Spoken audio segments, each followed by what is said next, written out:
Welcome into A to Z Sports Prime Time on this Wednesday night, July the 16th. We're happy to have you in for another episode of the Primetime program. We are going to talk about how one former NFL quarterback exposed a fatal flaw in Cam Ward's draft process tonight. In fact, that former NFL quarterback happened to play at the University of Miami, where Cam Ward just recently came out of the NFL draft. I don't know. I would almost say graduated from, but I don't know that Cam Ward graduated from Miami. Maybe he graduated from Wazoo. Maybe he didn't graduate at all. Who's to say?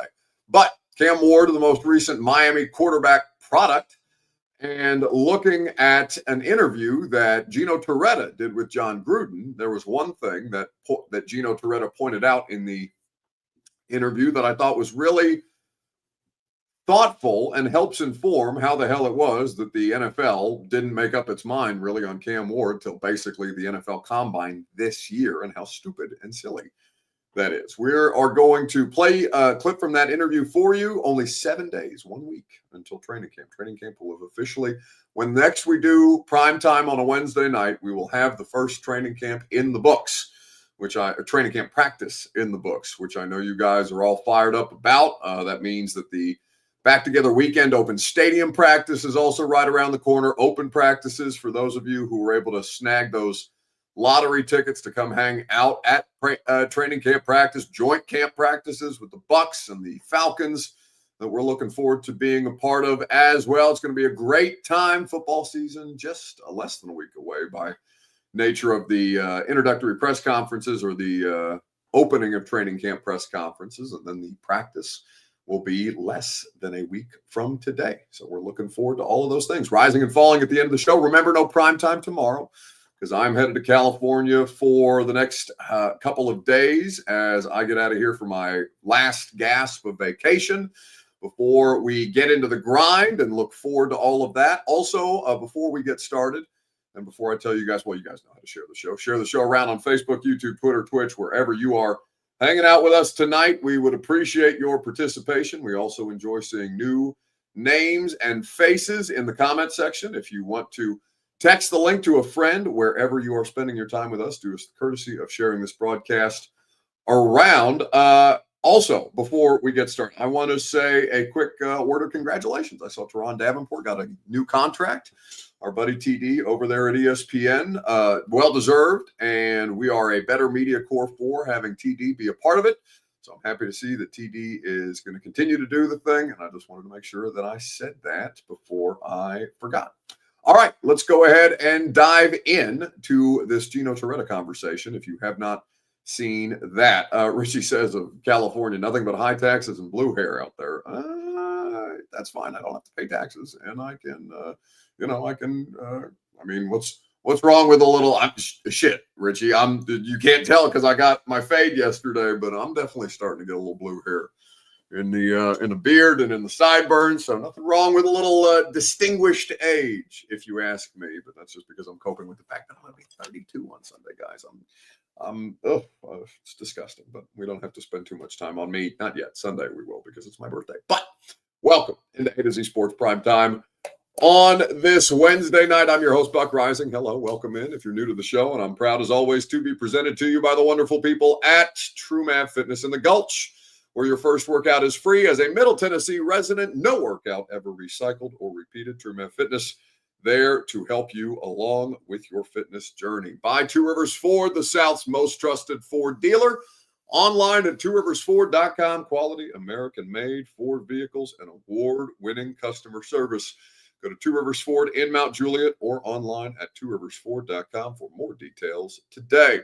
So, what do we know about the NFL's draft process, the NFL's evaluation process leading up to the draft, and then the actual selection process of the players? Well, the thing that we know, and the thing that Mel Kiper was very loud about, I don't necessarily agree with Mel in his opinion on this, but Mel Kiper, as Shedeur Sanders was falling through the ranks of the draft into day 3, into the 5th round, where finally he landed on the Cleveland Browns, Mel Kiper crashed out on national television. And while Mel's crash out was not the subject of what we're going to talk about tonight, Mel does bring a point up that I think is at least somewhat valid in his criticisms of NFL talent evaluation.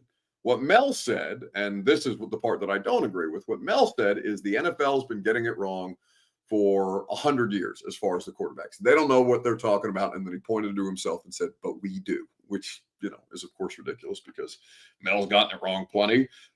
Teams get it wrong all the time. The NFL draft evaluation process is an imperfect process. The human component makes it near impossible to predict. And there's a million different things that can happen as far as health, as far as career trajectory that can derail a player who should be a good NFL player, but maybe doesn't end up ever reaching those potential heights. The other part of this is the fact that the average career is only 3.5 years, and that applies to the quarterback position as well. So across the board, and in fact, that went down during COVID, so it's probably less than 3.5 years at this point in time. The imperfect science that is talent evaluation in football is the reason why John Robinson got fired and so many other GMs before him and after him will be fired or have been fired, is because it's damn near impossible to get this right. I would even argue 60% of the time. 60% of the time would be a huge coup for an NFL team to hit on 60% of their draft picks on a regular basis. It's just not realistic. In fact, we've talked about this statistic, or I suppose it's a fact as opposed to a statistic, but with less than 50%, in fact, just over 48% of first-round quarterbacks, not number one overall picks, but first-round quarterbacks in general, picks 1 to 32. If a quarterback is taken, pick 1 to 32. Those guys, in the history of the NFL since the merger, have won a playoff game for the team that drafted them 48, just north of 48% of the time. That means that over 50% of the time, a quarterback drafted in the first round is not even winning a playoff team for the team that drafted him. Now, can they go on elsewhere and win a playoff game? Sure.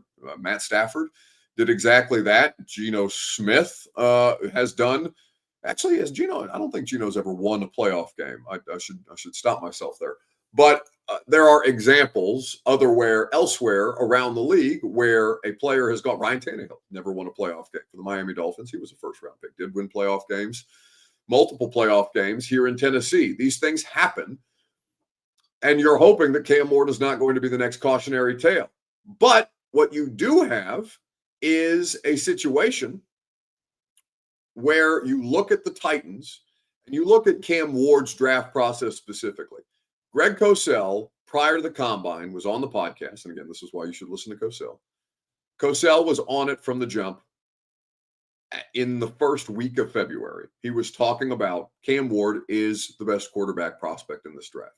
And by nature of being the best quarterback prospect in this draft, he should be the number one overall pick. Greg was on that point from the jump, essentially. As soon as the NFL season ended and as soon as Greg pivoted to college football tape study, he was able to very quickly identify, that guy's a lot better than anybody else in this draft class. He should be the number one overall pick. It took the rest of the NFL longer than it did Cosell to catch up to that. And by the combine, I feel like people pretty well knew that that was the direction that they were heading. The Titans, though they held firm in their stated goal of making sure they went through every phase of the process, they knew at the combine that Cam Ward was going to be their guy, even if they had to go through the rest of it, and were right to go through the rest of it before they ultimately decided to pull the trigger on Cam. Gino Torretta was on John Gruden's, I don't know if it's a podcast, I don't know if it's a YouTube show, it's just a Barstool property, maybe it's a podcast, I'm not sure. But Gino Torretta, the former Miami quarterback and former NFL quarterback, was doing an interview with Gruden, and they were talking about Cam Ward specifically. And what Gino Torretta brought up, I think, most exposes a fatal flaw in Cam Ward's pre-draft process that saw him land with the Titans in 2025, as opposed to being able to come out in 2024 and potentially being a first-round pick there. The Two Rivers Ford take that we are going to ask you guys about on Facebook, YouTube, Twitter, and Twitch is this: fair or foul? The NFL got Cam Ward's scouting evaluation loud wrong. Let me know in the comments section. We can discuss at length together. Fair or foul, you can give your answer specific to the one word, and then you can expand upon it if you want to. I'll let you know how I feel about it here in just a second. Fair or foul? Cam Ward's draft process was loud wrong by the NFL. The scouting evaluation process was loud wrong by the league. Do you agree or disagree? Is it fair or is it foul? We'll talk about it together in the comment section right after I remind you that your Two Rivers Ford Take is presented by the South's most trusted Ford dealer. That's Two Rivers Ford. Quality American-made Ford vehicles. Employee pricing for everyone is what they offer.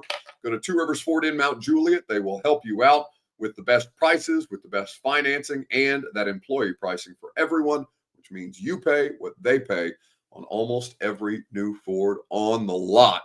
Go to Two Rivers Ford in Mount Juliet or online at tworiversford.com. That Bronco Raptor's been calling my name. In fact, me and Robert had a meeting today about something that we're working on for you guys before the start of football season that I think you're really going to enjoy, that Two Rivers Ford is going to be a part of. So we are looking forward to that, and we'll tell you more details as more information becomes available. We had an initial meeting today, and we're looking forward to that. And I'm looking forward to having Two Rivers Ford as a part of it, as it is with all the different things that we do. So, fair or foul? The NFL scouting evaluation process or scouting evaluation was loud wrong on Cam Ward. Let's see. Derek Schaefer says fair to an extent, not much to see in Wazoo, and you can only evaluate what you see. Incorrect. Very much incorrect. That means you weren't watching Wazoo. Abdul says, wow, I watch a lot of Miami games. You could tell this guy was a beast. Yeah, but that's not my point. He got a draft evaluation in his final season at Wazoo, and the draft evaluation is the reason why he transferred to Miami in the first place. So I'm talking about going back to his time at Wazoo, not coming out this year, although that can be a part of the process. Jonathan Caverly says foul, too early to say, at least wait until week 8 to see. No, you guys are misunderstanding. You guys are misunderstanding my point. This guy, Cam Ward, was a pro player coming out of Washington State before he even transferred to Miami. The NFL told him that he wasn't going to be a first-round pick. Cam Ward then transferred to Miami, and it took even then a considerable amount of time. What I'm saying is they got it wrong, because my position is fair. They got it loud wrong, because Gino Torretta is telling you exactly why. Puka says, why care about the previous evaluation right now? Well, I think it matters, and you'll hear Gino Torretta explain exactly that. See a lot of Cam Ward this past season? I did. I talked to Shannon Dawson, the OC, and I'm like, well, what's the deal? Because Cam was coming, then he wasn't coming. He was going to the NFL. And then I was like, well, what's the backup plan? He goes, well, we feel pretty good that he was going to come. All I needed was one day of spring ball. I go, this guy has an elite arm. I go, who evaluated him in the NFL? That was my first thought. I go, there's no way he should be here. Like, you watch a guy throw, and you can just see it. I mean, you know, let's say there's 100 quarterbacks in the league. 10 guys, maybe the ball comes off a little different. Yep. The other 90, everybody looks the same. You could, put a short and t-shirt on, everybody kind of looks the same. And I'm like, they effed up. That was my initial thought, because I was like, he reminded me of when he threw the ball. It was like Warren Moon. When Warren, I remember being in Seattle, it always seemed like he would throw the ball. First off, he never threw a bad ball, always a tight spiral. And the ball would it would almost kind of move for the receiver's angle, make it an easy catchable ball. And that was Cam. That's Gino Torretta, the former Miami quarterback, telling you exactly what was wrong with him. Cam could have come out. Cam should have been able to come out in 2024. They got it wrong. Cam Ward was that guy before he even played that season at Miami. Now, did he get better? Could the reps and the game tape have continued to improve his skill set? Sure. But it delayed him having the opportunity to be what he should have been the entire time. He should have been a first-round pick in 2024. Now, that would have kept the Titans from being able to draft him in 2025. So maybe you don't care about that. But my larger point with this is Cam Ward was done wrong here. And he was done wrong by the NFL, not because he ended up being the number 1 overall pick. I'm sure he's happy with that. And I'm sure he's fine with the place that he landed. And I'm sure he's looking forward to putting the work in and trying to turn the Titans franchise around. And he could have gone to another shitty franchise and had to do the exact same thing and probably would have felt the exact same way. Cam Ward is about the work first and foremost. My point is, and Gino Torretta's point is, he was done wrong. He should have been a first-round pick out of Wazoo. Nothing about the talent of the player, about the potential of the player. He didn't play in a necessarily in a style of offense that would lend itself more to him becoming a better NFL prospect. No, he was the same guy. He just went to a program that had more scrutiny on it, a program that's on television more often, a program that plays on the East Coast as opposed to on the West Coast, where more people are going to see it, and a bigger brand in Miami where people know or knew then who Cam Ward was. The job, that's fine for fans. It's okay for fans to be late to the party. It's not okay for the talent evaluators to be late to the party. And that's what Gino Torretta is pointing out. You just need one time watching this dude to understand if you are, and Gino Torretta is more equipped than I am, for example, because he's played the position. He was drafted in the NFL. He played at Miami. He understands the degree of difficulty on some of these throws, even though he comes from a very, very different time period in the history of college football, as opposed to how the game is played now versus how the game was played then. And the same thing at the NFL. Gino Torretta still understands the degree of difficulty responsible for playing that comes with playing quarterback. And he was able to identify before Cam Ward even played a snap at Miami that this guy should have been a first-round draft pick right out of the gate. And still the NFL was late to the party on him. This is the point that I've made to you guys for, this is my 9th season, and this is a thing that I believe to my core in the first year that I started covering an NFL team and an NFL team that didn't have their shit together and got it together during the course of these last, over the course of the last 10 years. The Titans figured it out. Then they fucked it up. Excuse my language. Then they screwed it up afterwards and are still trying to get back to that point of competency. These things are cyclical. We know. But for Cam Ward to have to wait a full another year to risk injury, to make less money than he would have made had he been able to have been a first-round draft pick in 2024, that's an injustice to Cam Ward. This is why I like to reiterate to you guys that just because people make more money in these jobs than you, in the scouting process or in the executive roles in a football team or anywhere else in professional sports, doesn't mean that they can't get it loud wrong. And it doesn't mean that they're necessarily smarter than you, because I don't understand how the NFL still, after a year of Cam Ward at Miami, was having a conversation anywhere close to the idea of Shedeur Sanders and Cam Ward being anywhere on the same planet. David Johnson said, how many rookie quarterbacks have proven anything before they're drafted? None of them. None of them at all. Not a single damn one. Trevor Lawrence won a national championship. I don't give a shit about that at the NFL. It's my whole thing about Cam Ward's mini, 6-part documentary series. Like, for what? I don't give a shit about what Cam Ward did to get here. What I care about, as somebody who covers the NFL, is who he becomes in the NFL. Doesn't diminish anything that Cam Ward did in college, but it's not applicable to the next phase of his career. It's not even remotely applicable. Trevor Lawrence was the consensus number 1 overall pick, the best draft prospect that any of us had seen since Andrew Luck, and I still believe that he was. And then shit. Hasn't done anything. Hasn't proven anything to anybody in the NFL other than he's better than the Jags' second option, which would have been to reset the board at quarterback. They're paying $55 million a year for Trevor Lawrence right now without really him having proven anything at the NFL level, other than he looks the part and should be better than he is. JB Bryant says, Cam getting no love just makes him the perfect Titan. Yeah, but you know what? I mean,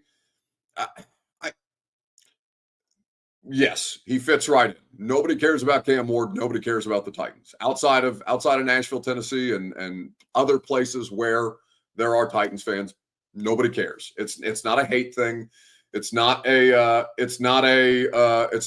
well, the Titans shouldn't be good, so we won't pay any attention to them. It's that, good or bad, nobody is going to care about this football team outside of the places where they are covered, right? And outside of you guys, nobody is going to care about this football team. Can he make them care? Maybe.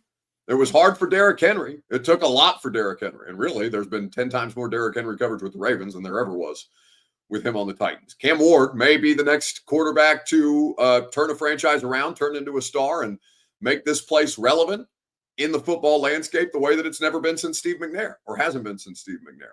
Cam Ward could also not pan out here, go somewhere else, be more successful.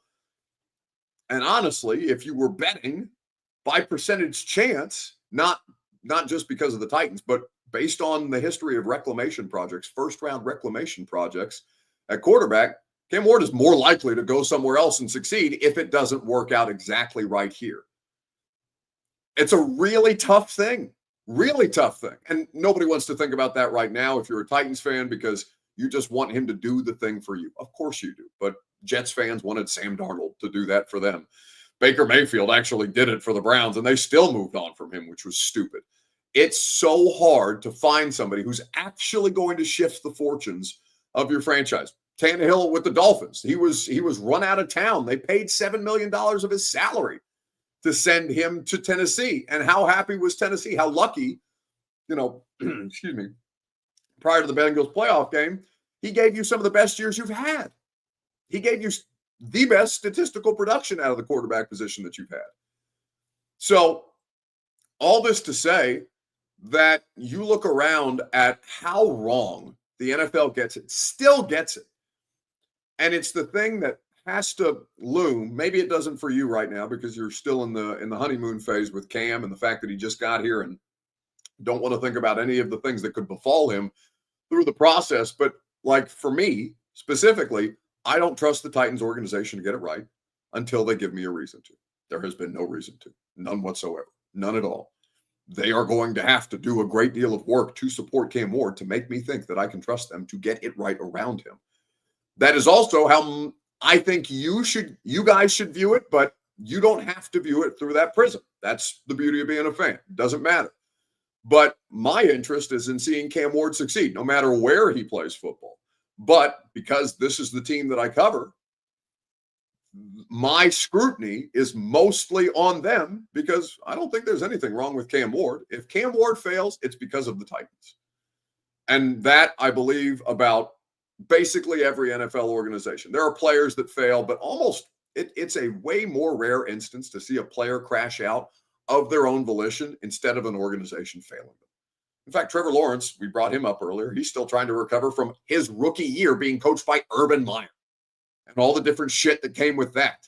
Kevin O'Connell has talked about this as a quarterback-centric head coach, about the idea that organizations fail players far more often than the players actually fail the organizations. These dudes bust their ass, work their entire lives, and have, caution thrown to the wind by a variety of different things. But they are an NFL player. They make it to the NFL for a reason.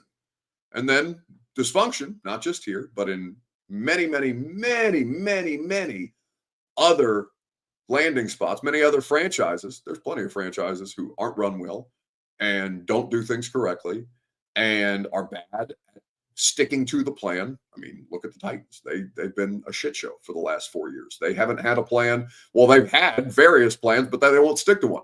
Now, what's to make anybody trust them in thinking that they are going to stick to the plan that they've outlined around Cam Ward and Mike Borgonzi, and we'll see what happens with Brian Callahan. He's also caught up in the mix of this. Coaches get caught up in this too. Coaches fail too, but organizations fail more often than not.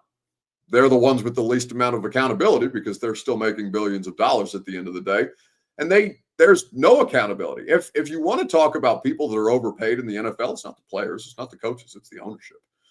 The ownership, for as rare a thing as it is to find competency in NFL ownership, the owners make 50%. The players make the other 50% of the league revenue. How the hell is that fair when the owners do the least amount other than they exist and they have enough money to own those teams, or they get handed down those teams year over year over year? So it just speaks to a fatal flaw in the evaluation process leading in.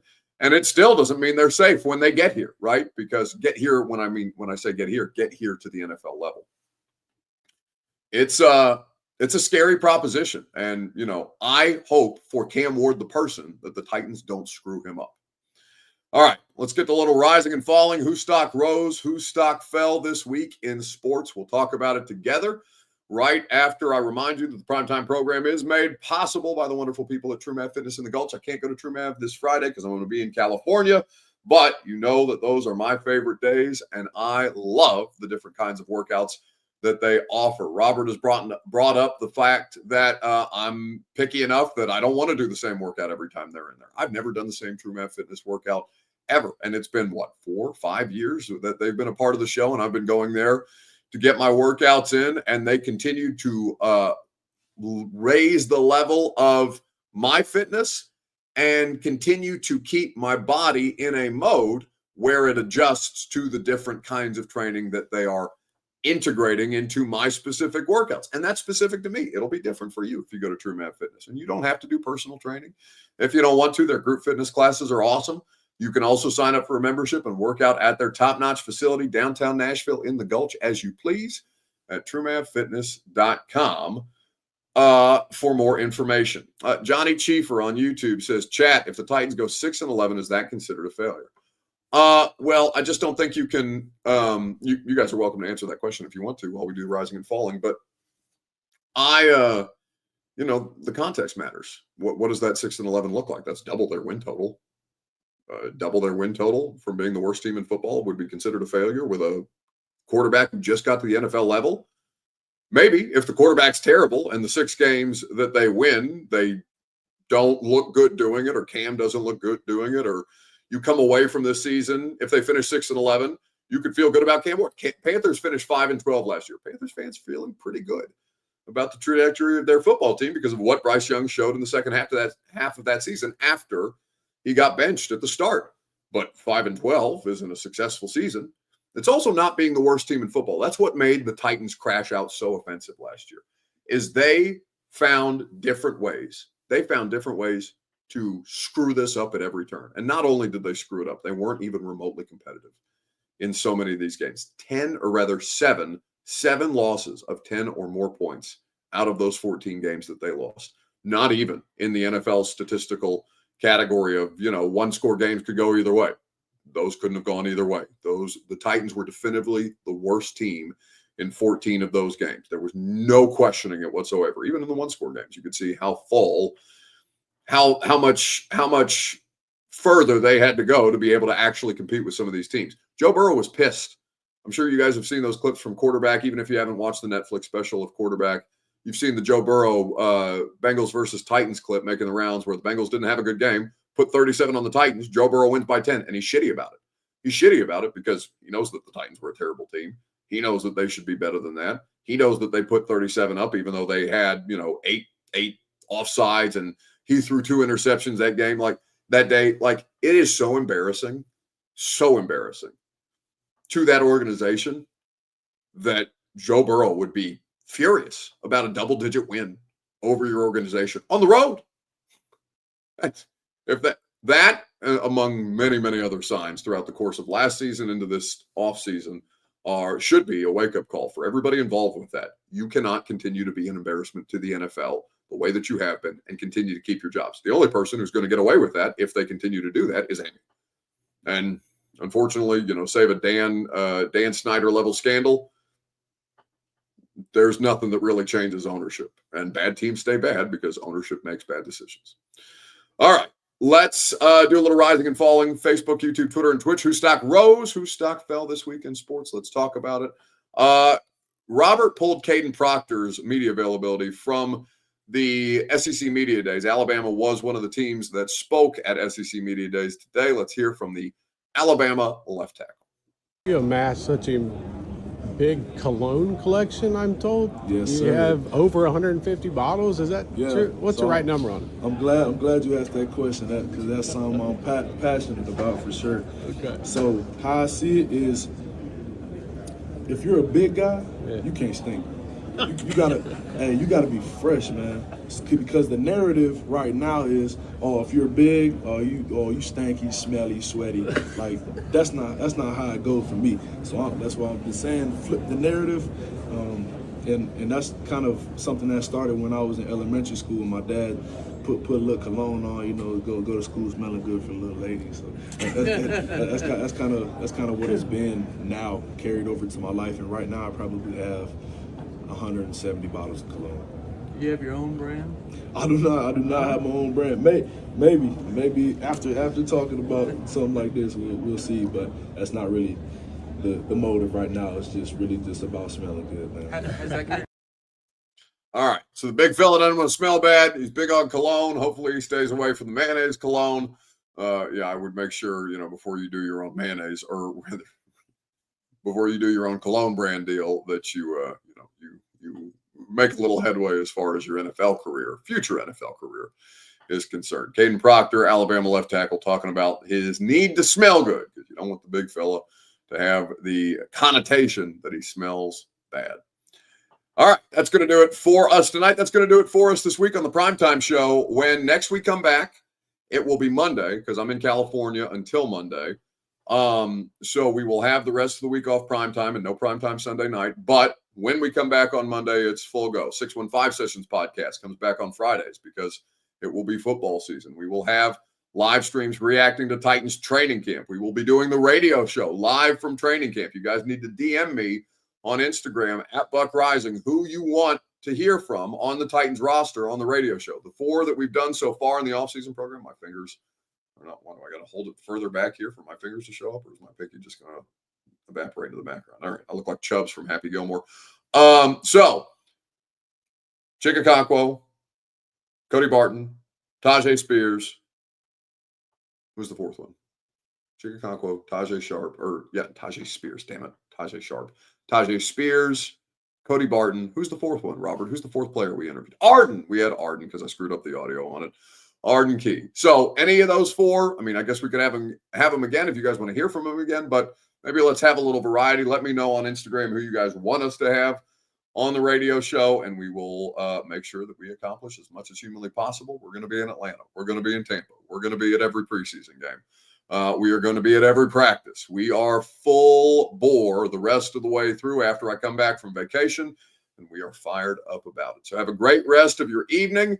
Look forward to seeing some of you at training camp. Look forward to, I look forward to vacation first, and then I look forward to getting back into another football season. This is going to be my 9th football season. How many with A to Z? 2019 was my first football season with A to Z. So what is that? My math's bad. Is that 5? This is going to be my 6th season doing the Primetime Show, which is crazy. We're looking forward to it. We're going to have a great time. And we are going to make sure that you guys are fully satisfied with all the Titans coverage that you could possibly get. But I'm going to go on vacation first. Have a great rest of your evening. Oh, Fox Sports Radio. I'm on Fox Sports Radio. I'm doing Brady Quinn Show from 5 a.m. to 8 a.m. So if you're an early riser on your way into work, and we're also doing a local show. So I'm going to do 5 to 8 a.m. on Fox, 8:30 with Cosell, 10 to 1 on the Zone, and then I'm going on vacation. So you can't accuse me of not working hard enough to get to vacation, or at least filling up my day enough. How hard I work. See you guys.